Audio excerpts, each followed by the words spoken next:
Hey guys, Mike Roberts, the Converse Cowboy. Out here today at the Hidden Valley Ranch, and this is my place here in Louisiana. And I haven't done one of these in quite some time. I thought it'd be a good idea to get back to it, and I think the reason I haven't done it in some time is because of resistance. And so I was talking to Andy, the producer of this show, the other day, and I was like, I've got a lot of resistance towards this, so it's kind of a sign that I need to do another one, from the words of Stephen Pressfield, kind of let the resistance be my guide. The reason I hesitate to put these things out, and I've said it before, and I'll say this just about in all of these, like, I never want this to sound like I'm preaching or like that I have this game of life figured out. I'm just sharing my experience with you guys, and hopefully you guys get something out of it, and if you don't, that's fine too. There's plenty of other people you can listen to. I'll say this about these vlogs. I hated doing them at first. Like, I didn't like getting in front of this camera and talking, but honestly, after I thought about it, I kind of like it now because I get to vent my thoughts out. Like, I don't get to do this in a normal conversation, because normal conversations, like, I'm worried about what's the other person thinking, what are they saying, I'm trying to listen to what they're saying, all of the social rules, right? Like, so I kind of enjoy these things now. I kind of like the vlog in the sense that I get to just mentally dump what I have on my mind without concern of the other person. Like, you can listen to this or if you want, and you can turn it off if you want. Either way, it doesn't matter to me. But I don't know, I thought that was really cool, just a random thought that came to me. So if you ever meet me out in public, like, I'm probably not going to say much. I'm very much an introvert. Like, I don't speak my mind, especially in groups of more than just one-on-one. Like, I'm not going to say very much. Not that y'all give a shit about what my life or way I think, but that, just a heads up, like, I'm very much an introvert. So I'm not an asshole. If you see me standing off in the corner, sitting by myself, that's where I'm comfortable. Something I'm working on though, right? Like, something I'm trying to get better at is the story I'm telling myself about that, It's this game of life. It's just this fucking cycle of constant, for me, it's just this constant curiosity, answering of questions. Those answers lead to more questions. And for some reason, I wish I could be complacent. I wish I could just be okay with where I am.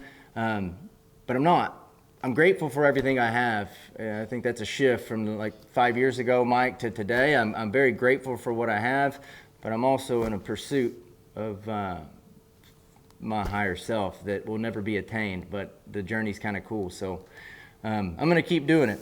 And I apologize for rambling on about myself there, but it's something that I was thinking about the other day, and I think these vlogs are pretty cool. So I've got some stuff on my mind that I want to share today. Kind of share where my headspace has been at. I've kind of been in a little bit of a funk, a little like mentally foggy for whatever reason, and it's one of those things, like it's like the ebbs and the flows of life, the ups and downs, and with that, any growth, I feel like, comes resistance, and I'm kind of at that stage right now, or feel like I have been. It comes in spurts, you know what I mean? But like with the show, I was like, man, why am I even doing the show? Like, why am I taking, it costs a lot of money and it's a lot of time. Like, I could be focusing on this other stuff. But then I have to go back to my why. Why did I start it to begin with? And then it kind of helps me through those times, you know what I mean? Of questioning, why the fuck am I doing it? Because if I were to quit doing the show, then the other thing, I would just fall to something else. Like, something else would fill that bucket of worry. You know what I mean?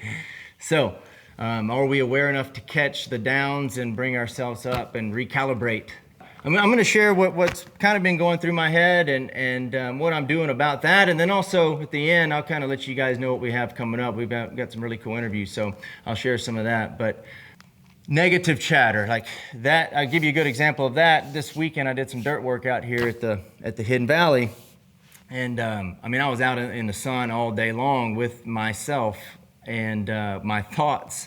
And it's crazy. My awareness was very heightened, like from the moment I noticed that first negative thought. Like, I started creating these stories and these narratives about people and friends that they haven't even done anything wrong, and like, I'm like, well, if so-and-so doesn't do this, or if I don't get this, like, making up this fucking story, which if I didn't catch it, like that then becomes my reality. And then that thought is like a domino effect, and it just kind of builds into this thing that is nothing, right? And so I would like stop the tractor and I'd be like, what the fuck? Like I'm having this inner dialogue with myself, and like my conscious and unconscious is having this conversation / argument. And so I'd get aware for a moment and like, okay, here's where we're gonna, like I would have a focused intent on what I wanted to think. So it's kind of like a meditation in a way, you know, like a fucking 8-hour meditation while I'm riding this tractor. And and I've known this, but like the thing that I was reminded of is we cannot stop our thoughts. Like it's not going to happen. You can't count to 10, you can't count to 5 without some thought coming into your head. I've tried it, at least I can't. And so I go back to the meditations. You know, I notice those thoughts. I notice those thoughts somewhat slowing down. They still come, but they slow down. And I don't know if it's that my awareness is heightened through the meditation, or if the meditation causes those thoughts to slow down that makes me able to catch them a little bit faster, you know. And then from there, I can recalibrate, I can reframe, redirect those thoughts to what I feel like is something that would serve my highest self, you know, like a more positive outlook, a more positive perception as to what could be. Because this thing, our mind, this thing, I've said this before, like the only thing that stays with us 24/7 is our mind, and it never shuts off, never stops running. So my opinion's like, why not focus on sharpening that tool as much as we can, you know? And that's the way I look at it, as a tool. And any tool can be used for good or bad, you know?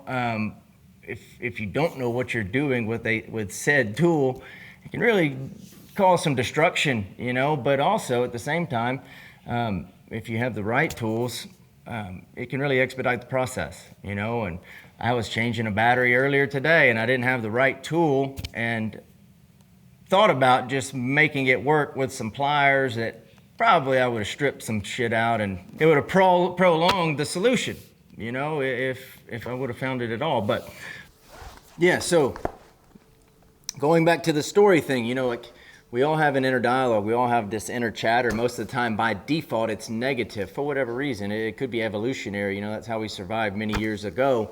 But one thing that I'd like to mention is like we have control over it. Like consciously, we can control that. Now, it takes a lot of effort. It takes a lot of awareness to be able to catch our thoughts consciously, and by doing that, we can program our subconscious. So this thing that's steadily running 24/7, it will default back to some of the things that we consciously put there, if that makes sense.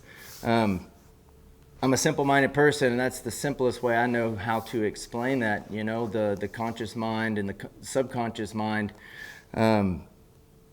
essentially dictate our reality. That is what our perception is, you know, the stories and the narratives that we have.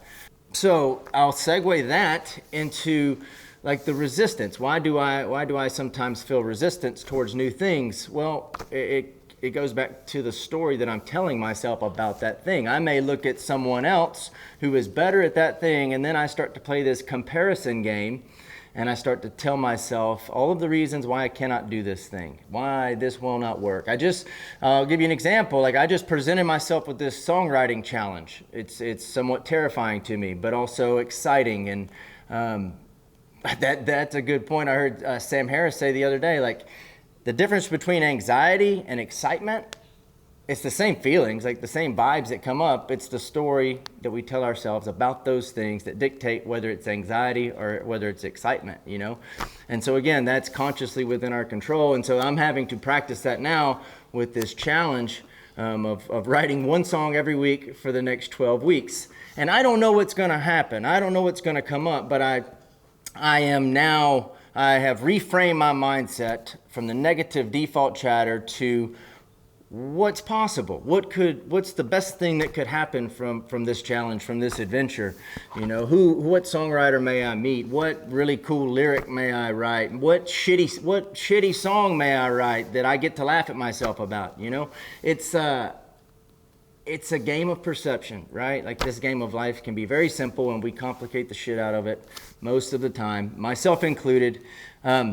But I say all that to say, like, this game of consciousness, this game of reframes and recalibrations, you know, McConaughey talks about it in his book, Green Lights. It is about perception. It's about how we view those things. And how do we sharpen that? It's through practice. Never going to be a time where you have mastered this game we called life.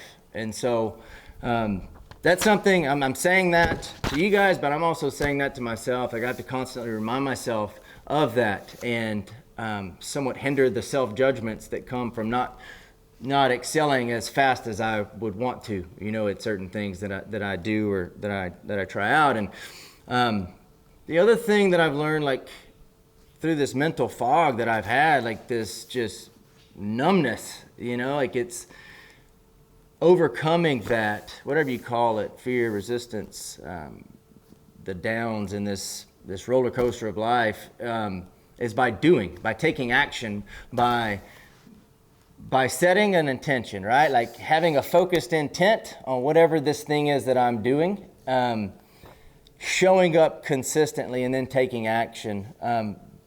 I think I posted a quote the other day. It said 20 minutes of doing something is better than 20 hours of thinking of doing something. And I've definitely been on the latter end of that, you know, where I'll just sit and ponder and think and never fucking do anything. And that is what leads to the anxiety. Like, that is what leads to that perception of anxiety, you know. But by doing it, it almost prompts this feeling of confidence. It prompts this feeling of fulfillment, like I've done something. So we got some really cool shows coming up next week. We'll be back in Fort Worth at the Schaefer store, of course. It seems to be our home studio there at the Schaefer Outfitter store in the stockyard. So we'll be there, but we're also going to bounce around a little bit. So I'll preface this segment by saying every time we go to Fort Worth, there seems to be a theme, right? So last time we went, it was cutting horse trainers. Time before that, I believe it was musicians. So it always seems to be something that organically happens. Like, it's not planned. It's just kind of, that's how the interviews lined up. And so this time, the theme is based around entrepreneurs in this Western lifestyle. So we have Kerry Kelley. So we've had Kerry on before, and for a shorter segment. So this will be a longer sit down, really get to understand who Kerry is, what his business is about.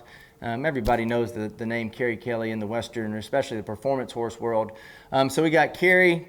First, we have Larry Roberts with Western Hauler, Rick Grant from Schaefer Outfitter. So we're going to go down to Salado on this trip in Salado, Texas, and visit with Mr. Randy Bloomer with Bloomer Trailers. Really excited about that one. And then we've got some bull riders coming on, like some old school bull riders. I'll leave their names out for now. I'll kind of tease that out a little bit, but I think that's one that you guys are going to want to hear. And that's something different for me because it's going to be like a panel interview. It'll be 4 guys and me, and we're going to actually do that at Kerry Kelley's place there in Weatherford. So I'm really looking forward to that. Excited for the week. We did throw a wild card in there. We got a musician coming on, AJ LeGrand. I became a fan of AJ's some years back and really dig his music. So I look forward to digging into his story and sharing his music with all of you guys. So guys, it's going to be an action-packed week. I love going over to Fort Worth. I love being in Texas. I'm actually looking for a place in Fort Worth right now. If anybody knows of anything, let me know. But yeah, I'll keep you guys in a loop, and we'll share everything along our journey next week. So y'all be sure to stay tuned for that. And until next time, stay grateful.